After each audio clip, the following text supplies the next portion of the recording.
Continuity में मैं आपको 30वां तक बता दिया था। अब 31, 32, 33, 34 ये बचा हुआ है। ठीक है, हमने आपको कुछ नोट में लिखवाया था पिछले वीडियो में, उसको ध्यान रखिएगा। कहा था कि यदि f(x) तथा g(x) ये दो फलन हैं, ये अगर किसी बिंदु पर सतत हैं, सतत हों, तब इनका योगफल भी सतत होगा। ये मैंने लिखवाया था, आज इसकी जरूरत है इसलिए फिर दोबारा बता दे रहे हैं।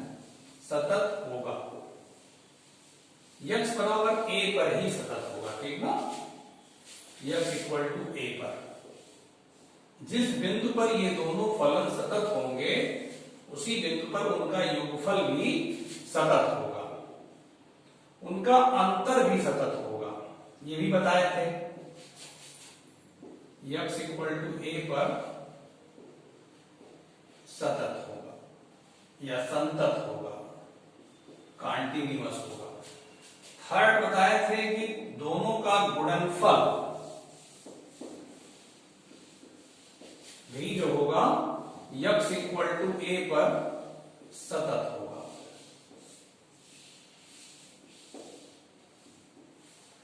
फिर चौथा बताए थे कि दोनों का भागफल भी x बराबर a पर सतत होगा। ये पिछले वीडियो में आपको मिलेगा, इसी कॉन्टिन्यूटी के चैप्टर में, जहां GA is not equal to 0। ठीक है, एक चीज और इसमें आपको बताएंगे हम कि संयोजक फलन होता है। जैसे f(x) और g(x) दो फलन अलग अलग हैं, तो इनका कंपोजिट फंक्शन भी होता है, संयोजक फलन या संयोजित फलन। इन दोनों फलनों का संयोजित फलन, इसको कैसे लिखा जाता है? देखिए, जैसे f(x), g(x) दो फलन अलग अलग हैं, तो इनका संयोजित फलन लिखा जाएगा f(o)g(x) या g(f)(x) भी x बराबर a पर क्या होगा? सतत होगा।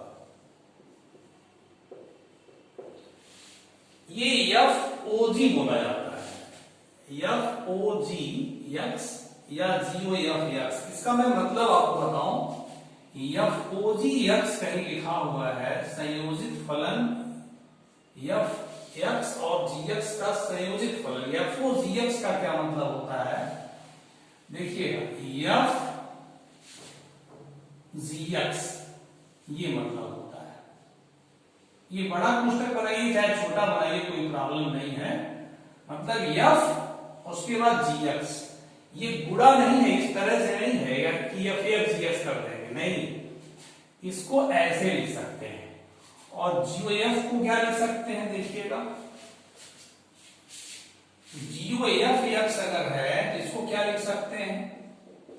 इसको लिख सकते हैं g(f)(x), ऐसे। f(o)g(x) को ऐसे लिख सकते हैं, g(f)(x) को ऐसे लिख सकते हैं। मतलब ये दोनों जो है आपस में बराबर नहीं है, दोनों अलग अलग है, लेकिन दोनों दो फलनों का संयोजित फलन है। Composite function of f(x) and g(x) is written by f(o)g और g(f). f(o)g का विस्तार ये है और g(f) का विस्तार ये है। ठीक है, तो अगर f(x) और g(x) दोनों सतत हैं तो उनका योगफल सतत होगा, उनका अंतर सतत होगा, उनका गुणन सतत होगा, उनका भागफल सतत होगा, और उनका संयोजित फलन कंपोजिट रूप जो होगा, कंपोजिट फंक्शन जो होगा, वो भी सतत होगा। ठीक है, इसको नोट कर लीजिए, इसका यूज आपको मिलेगा। इसका यूज मिलेगा, इसका यूज मिलेगा। अभी आपको 31 से लेकर 34 तक के क्वेश्चन है, तो इसको नोट कर लीजिएगा, खासकर ये नोट कर लीजिए क्योंकि ये चारों तो पहले भी आप लिखे हैं। चलिए आगे बताते हैं, इसको ध्यान रखिएगा मेनली इस चीज को। देखिए 31 31वां प्रश्न बताने जा रहा है।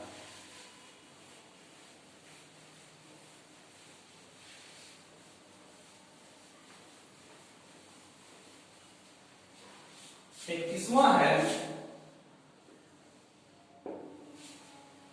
दर्शाइए कि एफ एक्स इक्वल टू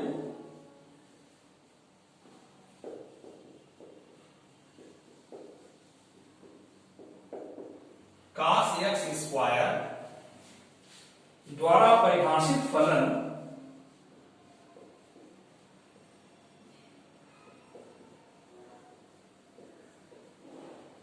एक संतत फलन है।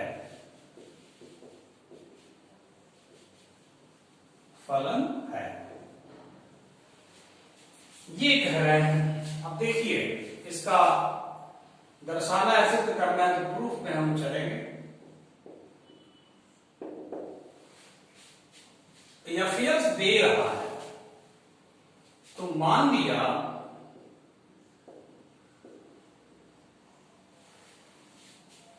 जी एक्स बराबर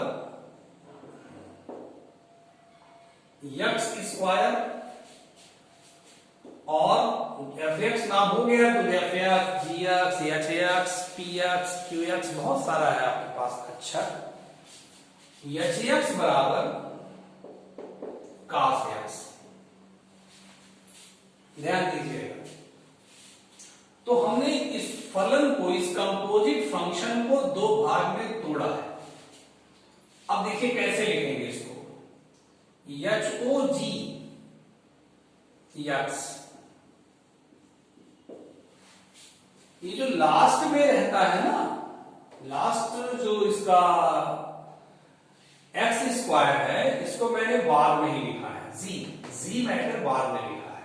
जो ये लास्ट में रहता है अंतिम में, उसको बाद में आप लिखेंगे तब बैठेगा। देखिए अभी इसको कैसे लिख सकते हैं, हम बताए थे नोट में। इसको लिख सकते हैं एच जी एक्स। ये बड़ा कोष्ठक बनाइए या छोटा कोष्ठक बनाइए, कोई फर्क नहीं पड़ता, दोनों सही है। बड़े कोष्ठक का कोई खास अर्थ नहीं है। इसको ऐसे लिख सकते हैं, अभी मैं जस्ट नोट बताया हूं, ठीक है। अब gx को क्या लिख सकते हैं, देखिए gx बराबर एक्स स्क्वायर है, तो gx के स्थान पे एक्स स्क्वायर लिख दें, ठीक, ओके। hx बराबर कितना है, cos x, hx बराबर cos x, तो hx स्क्वायर बराबर cos x स्क्वायर। तो आप देखेंगे एच ओ जी एक्स कितना आ गया, cos x स्क्वायर, ये आ गया। यही तो आपका एफ एक्स है, cos x स्क्वायर आ गया। अब देखिए, अब हम कहेंगे कि जी एक्स जो है, चूंकि G X equal to X square एक बहुपदी फलन है, बहुपदी फलन है, इसलिए gx सतत होगा या संतत होगा। बहुपदी फलन क्या होता है, संतत फलन होता है। तो इसका मतलब gx जो है संतत फलन, आपने बता दिया। फिर आइए hx पर, चूंकि hx जो है एक त्रिकोणमितीय फलन है, एक त्रिकोणमितीय फलन है, इसलिए hx सतत फलन होगा, ठीक है।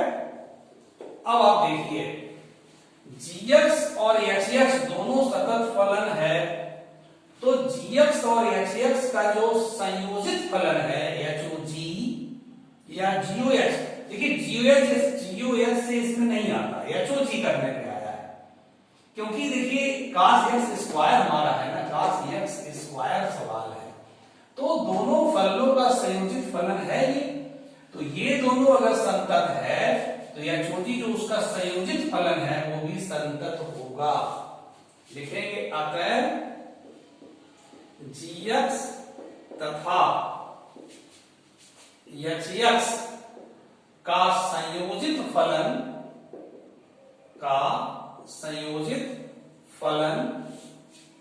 यचो जी यक्स बराबर क्या आया है, cos x स्क्वायर भी संतत होगा। ठीक, समझ में आपके आ गया, बढ़िया से इसको नोट कर लीजिए।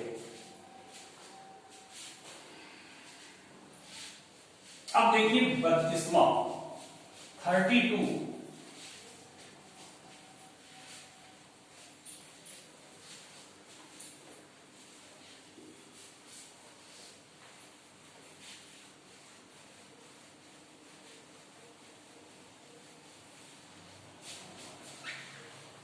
32 देखिए, अभी इसमें अभी और समझेंगे ना, जब कैसे HX GX कैसे लिखे तभी आपके और समझ में आएगा। देखिए 32 क्या कह रहा है, दर्शाइए कि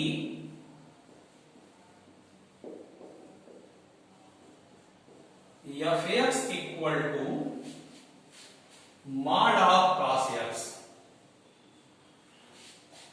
द्वारा परिभाषित फलन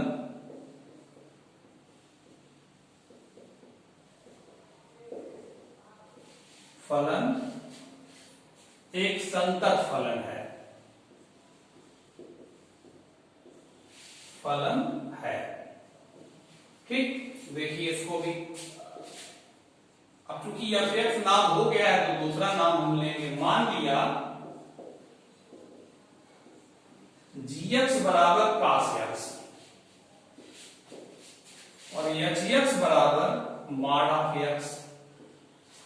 देखिए लास्ट में cos है, मॉड नहीं लास्ट में है, अंत में cos है, अंत में g रखेंगे आप, पहले क्या रखेंगे h। मान लीजिए उल्टा कर लेते नहीं बैठता है तो फिर उसको पलट लीजिए, h gx, इसको ऐसे लिख सकते हैं। तो gx कितना है, gx equal to cos x। देखिए gx बराबर cos x है ना, तो gx की जगह cos x भरेंगे ना। ठीक, अब hx बराबर मॉड ऑफ x है, तो x की जगह अगर cos x हो जाए तो मॉड ऑफ cos x हो जाएगा। तो आ गया कि नहीं, देखिए आ गया ना। चूंकि gx equal to cos x एक त्रिकोणमिति फलन है,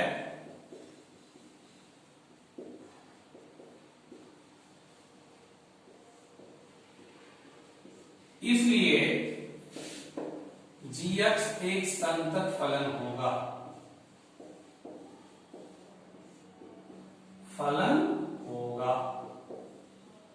ठीक, gx की बात हो गई। आइए hx का, चूंकि hx equal to mod of x एक मापांक फलन है, मॉडुलस का फलन है, और ये भी मैं आपको बताया हूं कि मापांक फलन भी संतत फलन होता है, इसलिए hx एक संतत फलन होगा।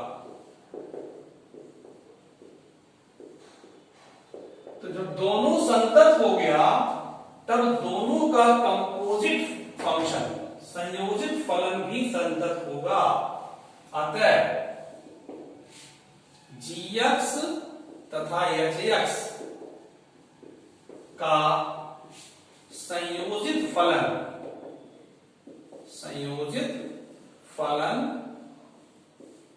HOGX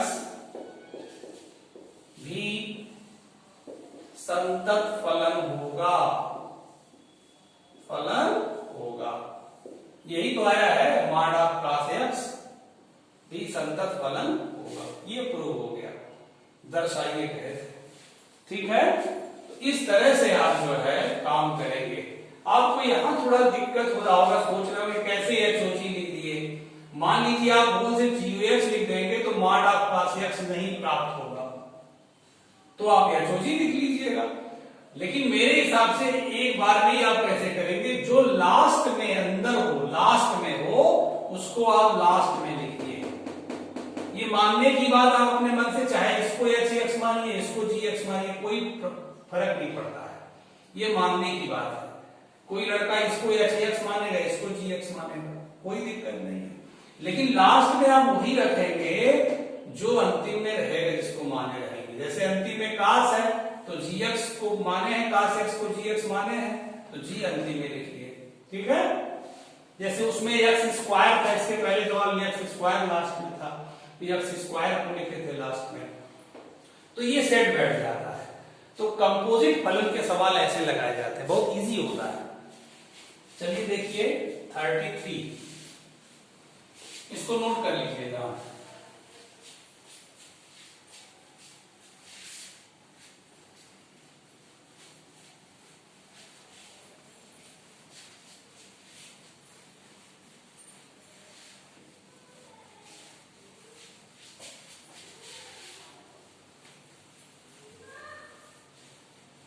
थर्टी थ्री देखिए,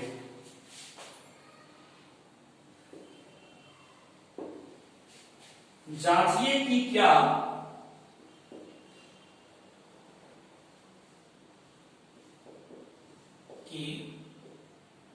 क्या साइन मॉड ऑफ x एक संतत फलन है।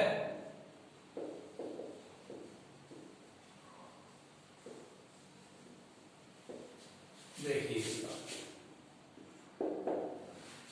मान लिया, आप देखिए आप इसमें fx नहीं है तो fx से शुरुआत करिए। fx बराबर दे नहीं रहे हैं तो fx आपको मिल गया, fx बराबर है gx hx मानिए, gx hx या fx gx, चूंकि उसमें fx पहले सवाल में दे दिया था तो हमारे पास gx hx बच रहा था, इसमें fx दिया नहीं है तो fx बोल लीजिए, क्या दिक्कत है।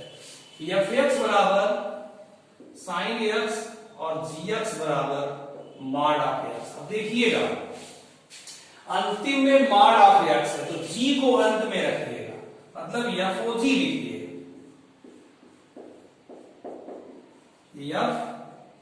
FGX, FGX की वैल्यू है साइन x।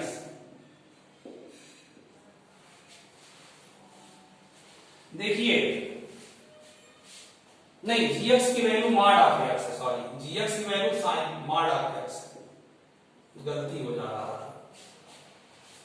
gx की वैल्यू मॉड ऑफ x है, आप गुस्सा मत करिए, ठीक है, हाँ हो जाता है गलती। अब चूंकि fx बराबर साइन x, इसलिए f मॉड ऑफ x बराबर साइन मॉड ऑफ x आ गया। अब कर लेंगे इसके बाद कर लीजिएगा, चूंकि fx त्रिकोणमितीय फलन है इसलिए सतत फलन होगा, gx मापांक फलन है इसलिए सतत फलन होगा, इसलिए दोनों का संयोजित फलन भी संतत होगा। इसको कर लीजिएगा सेम 31-32 की तरीके से। अब आइए 34वां देखिए,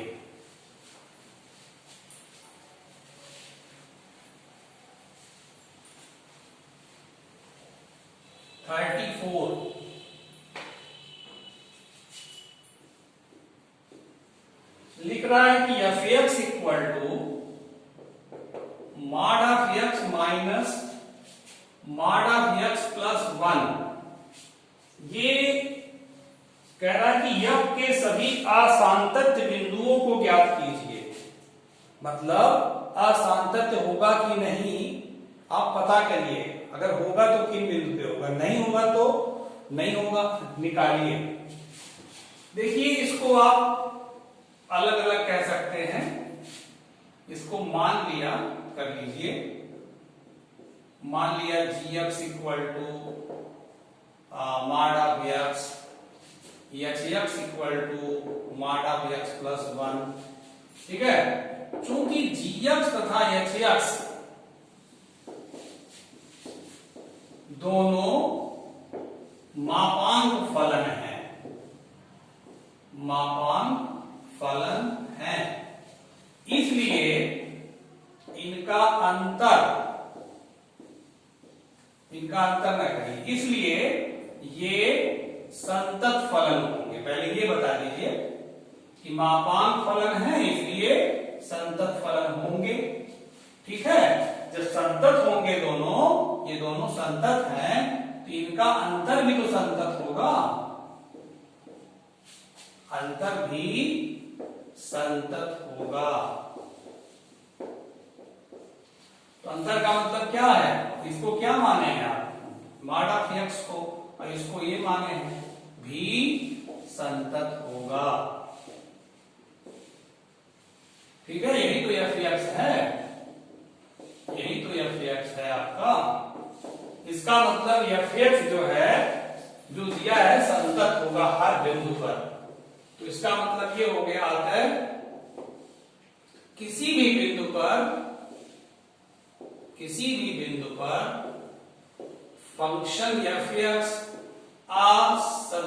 असांतत नहीं होगा। मतलब हर बिंदु पर संतत आ रहा है, हर बिंदु पर, मतलब यहां for all x is element of R, हर वास्तविक संख्या पर f(x) संतत आ रहा है, इसलिए किसी भी बिंदु पर फंक्शन संतत होगा, अर्थात असंतत नहीं होगा। किसी भी बिंदु पर असंतत नहीं, क्योंकि इनका प्रश्न है ना कि असंतत के बिंदु ज्ञात कीजिए, तो असंतत की भाषा में लिखेंगे कि किसी भी बिंदु पर फलन असंतत नहीं होगा। ठीक है, ये आपका चैप्टर पूरी तरह से खत्म हो गया। अब आपको मैं नेक्स्ट वीडियो में अवकलन बताऊंगा। कैलकुलस के दो पार्ट होते हैं, अवकलन, समाकलन, डिफरेंशियल कैलकुलस और इंटीग्रल कैलकुलस। डिफरेंशियल कैलकुलस आपको पूरा पढ़ाया जाएगा इस फर्स्ट पेपर में, और सेकेंड वाले बुक में इंटीग्रल कैलकुलस मिलेगा। तो नेक्स्ट वीडियो में आपको बहुत इंपॉर्टेंट मैटर स्टार्ट हो रहा है, डिफरेंशियल कैलकुलस। नेक्स्ट वीडियो मिलेगा आपको। ठीक है, ओके बेटा।